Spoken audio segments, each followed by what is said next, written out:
Michel Thoman, bonjour, Boker Tov.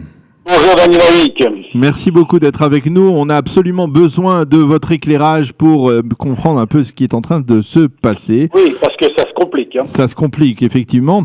Et je peux dire peut-être que ce que l'on voit de Jérusalem, on ne le voit peut-être pas obligatoirement de la même manière de Biarritz, mais il faut bien avouer qu'il y a une sorte de paradoxe entre, d'un côté, cette offensive diplomatique menée par Emmanuel Macron en faveur d'une rencontre historique entre Donald Trump et Hassan Rouhani, et de l'autre côté, l'activité débordante sur le plan terroriste et sécuritaire de l'Iran et de ses bras avancés au nord du pays et même peut-être même au sud, en Israël, avec des attaques et des ripostes israéliennes.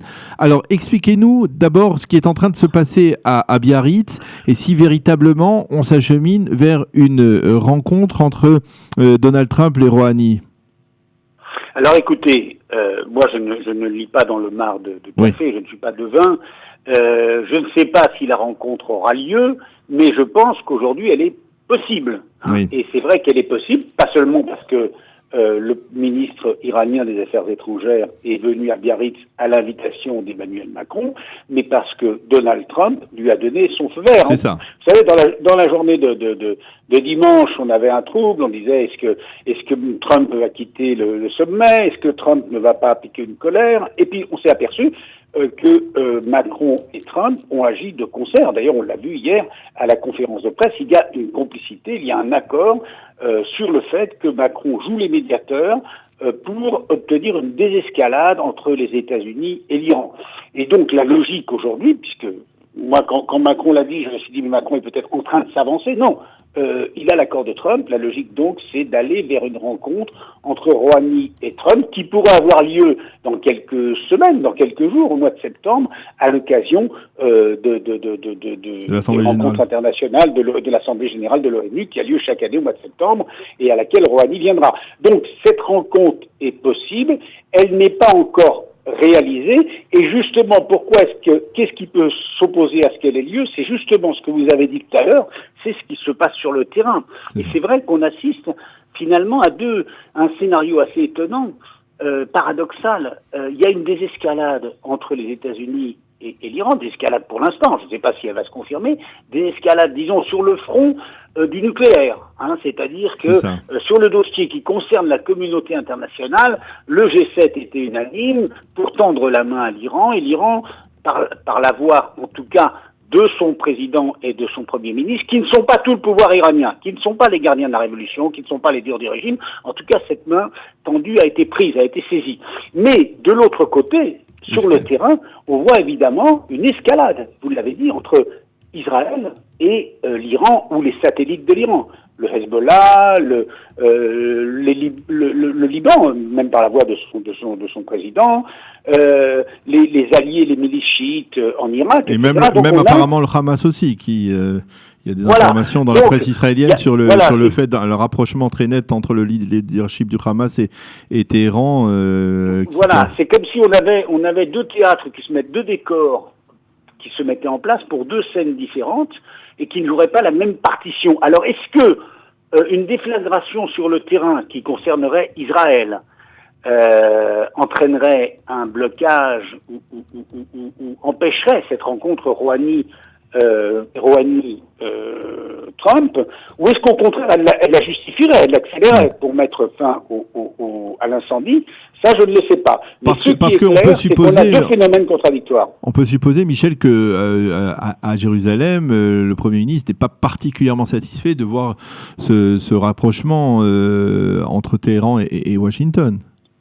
C'est une évidence, mais là on peut se poser la question finalement d'une part de la fiabilité de Donald Trump dans ses engagements à l'égard d'Israël, et d'une manière générale de la fiabilité de Donald Trump dans les bras de fer qu'il engage. On l'a vu avec la Corée du Nord, Donald Trump avait des mots terribles sur le dictateur nord-coréen et souvent justifiés. Il disait qu'il allait l'écraser, l'exterminer, etc. Et puis aujourd'hui, il est très tolérant vis-à-vis des essais nucléaires que la Corée du Nord a repris. Ne parlons pas du Venezuela et de Maduro. Il y a quelques mois, on parlait d'une intervention américaine pour renverser Maduro et pour aider l'opposition démocratique.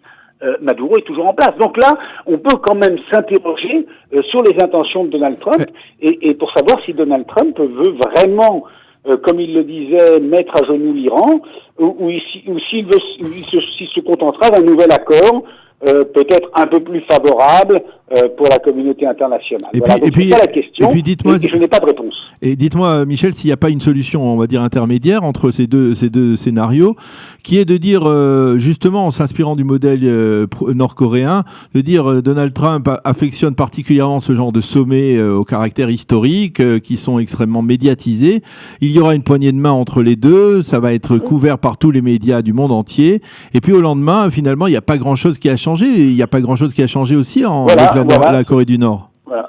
Et en tout cas, pour ce qui Israël, les intérêts d'Israël ne sont pas forcément ceux des États-Unis et ceux de la communauté internationale aujourd'hui, tout simplement parce que la question qui se pose pour Israël et qui se pose indépendamment de la question du nucléaire, c'est la question de l'étau qui s'est resserré autour d'Israël. Et là, je parle d'armes conventionnelles, il n'est pas question d'armes nucléaires, mais l'étau qui s'est resserré avec ces bases iraniennes qui sont à quelques dizaines de kilomètres de la frontière nord d'Israël, avec la montée en puissance du Hezbollah, les menaces du Hezbollah, le Hamas et le djihad islamique au sud, et puis même les milices chiites qui essaiment un peu partout, notamment en Irak. Donc on est dans une espèce de déconnexion des deux fronts.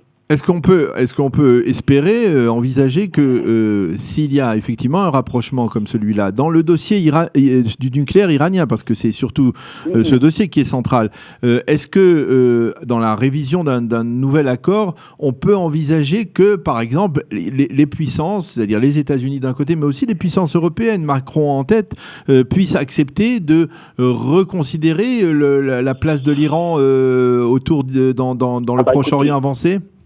Officiellement, c'est la position défendue par Macron. Je pense que c'est vraiment la position de Macron. Il ne faut pas caricaturer Macron. Macron n'est pas du côté des islamistes iraniens. Macron veut jouer le médiateur. Mais il y a un accord total entre Macron et Trump pour dire, et avec l'ensemble du G7 pour dire que l'Iran ne doit pas avoir l'arme atomique. Et puis il y a aussi un accord pour dire qu'il faut discuter du programme de missiles balistiques iraniens et puis aussi de l'expansionnisme iranien. Maintenant, où est-ce qu'on mettra la barre? Ça, je ne sais pas. Et est-ce qu'on mettra la barre à un niveau satisfaisant pour Israël? Ça, je ne le sais pas non plus, vous voyez. Mais c'est vrai que Israël, plus que jamais, est en première ligne et finalement est écarté du jeu diplomatique. Donc là, je comprends qu'il y ait une inquiétude israélienne. Ça ne veut pas dire que ce qui va arriver aura des conséquences négatives, mais ça veut dire qu'on ne peut pas l'exclure non plus. Voilà. Et l'autre chose quand même que je voudrais souligner, c'est que la venue de Zarif à Biarritz n'a pas fait l'unanimité au sein du pouvoir iranien. Hier, il y a eu un éditorial très dur dans Kayan, qui est un journal historique de l'Iran, qui existait même avant la révolution islamique, et où on dit que cette venue est un signe de désespoir et de faiblesse. Et c'est vrai que l'Iran, les sanctions américaines... elles portent leurs fruits. Alors attendez, passe à la vitesse qu'espérait Trump. Trump espérait un renversement du régime. Et pour l'instant, il n'y en a pas les prémices. Il n'y a pas de prémices d'un renversement du régime. En revanche, le régime est affaibli. Et l'aile les deux personnes les plus ouvertes sur le monde et les plus conscientes des rapports de force internationaux, c'est-à-dire Rouhani et Zarif, dont je ne sais pas d'ailleurs si aujourd'hui ils représentent encore vraiment le régime islamique. En tout cas, ces deux personnes ont pris conscience que leur pays a un genou à terre et ils veulent négocier avant qu'il ne soit trop tard. De l'autre côté, les sanctions ont entraîné une radicalisation. Les gardiens de la révolution, eux, ils veulent l'affrontement. Maintenant, il y a régulièrement dans la presse iranienne des éditos où on dit l'accord de 2015 était une erreur. Si on n'avait pas signé cet accord, on aurait déjà l'arme atomique et on ne serait pas aujourd'hui à la merci des États-Unis. Donc on est dans une situation qui peut bouger très vite et où il y a division chez les Iraniens qui est très claire, division pas seulement idéologique, intellectuelle ou politique, mais logistique, c'est-à-dire ceux qui détiennent la force militaire, les gardiens de la révolution, ont plutôt tendance à vouloir l'affrontement. Vous voyez ce que je veux dire? C'est-à-dire qu'on peut avoir le même jour Zarif qui vient à Biarritz ou Rouhani qui rencontre Trump à New York et puis une provocation sur le terrain soit contre Israël, soit contre un navire américain. Donc on est dans une situation très très mouvante et où, côté iranien, les sanctions n'ont pas porté tous les fruits escomptés. D'ailleurs, Trump lui-même dit qu'il ne veut pas le renversement du régime, ce qui déconcerte beaucoup l'opposition iranienne qui avait cru en Trump, et qui est quand même aujourd'hui très désorientée. Mais en même temps, les sanctions ont affaibli le régime. Et puis, du côté américain, il y a aussi une forme de faiblesse. C'est-à-dire que Trump est en campagne électorale. Trump n'a jamais voulu la guerre avec l'Iran, il ne veut pas la guerre, surtout une guerre dont l'issue, sauf si la guerre pouvait être conclue par un grand succès avant la campagne, mais il n'en est pas sûr. Donc on a quand même deux faiblesses, et Macron, au milieu, a joué de cela avec beaucoup d'habileté, il faut le dire. Oui, j'entendais, dites-moi si c'est exact, que dans un premier temps, on pensait que les Iraniens attendraient l'arrivée peut-être possible d'un nouveau président américain démocrate qui pourrait restaurer donc cet accord de Vienne, mais que finalement, justement, le temps presse parce que la situation économique en Iran est plus dramatique qu'on ne le pensait. Est-ce que c'est exact? Alors, bien sûr, il y a la situation économique qui est mauvaise, mais ils ont encore des réserves de trésor, et vous savez, ils ont encore de quoi tenir jusqu'aux élections présidentielles. Après, la préoccupation principale de ce régime, ce n'est pas le bien-être de la population. Donc, si la population souffre, disons, de manière raisonnable, si les gens ne sont pas acculés à la famine, ce qui n'est pas le cas en Iran aujourd'hui, le régime peut espérer tenir. Économiquement, politiquement, c'est une autre affaire. C'est-à-dire que ceux qui sont à la manœuvre, c'est-à-dire Rouhani et Javad Zarif, eux, craignent que cette situation politique et militaire d'affrontement avec les États-Unis ou avec Israël ne renforce encore plus les gardiens de la révolution. Ils n'ont pas tort de ce point de vue-là. Donc eux, ils veulent sauver à la fois leur politique d'ouverture sur le monde, et puis leur peau personnelle, leur peau politique, leur avenir personnel pour rester au pouvoir en Iran. Voilà. Donc on est dans une situation vraiment, je ne me hasarderai pas à faire des pronostics. Je peux juste constater ce qui se passe aujourd'hui. Eh bien, merci beaucoup Michel Thomas de nous avoir éclairé donc sur cette situation assez complexe et même donc paradoxale entre ce qui se passe à Biarritz d'un côté et ce qui se passe ici sur le terrain dans le nord d'Israël, en Syrie, en Liban, en Irak. Merci d'avoir été avec nous ce matin et bonne journée. Shalom. Merci Daniel. À bientôt.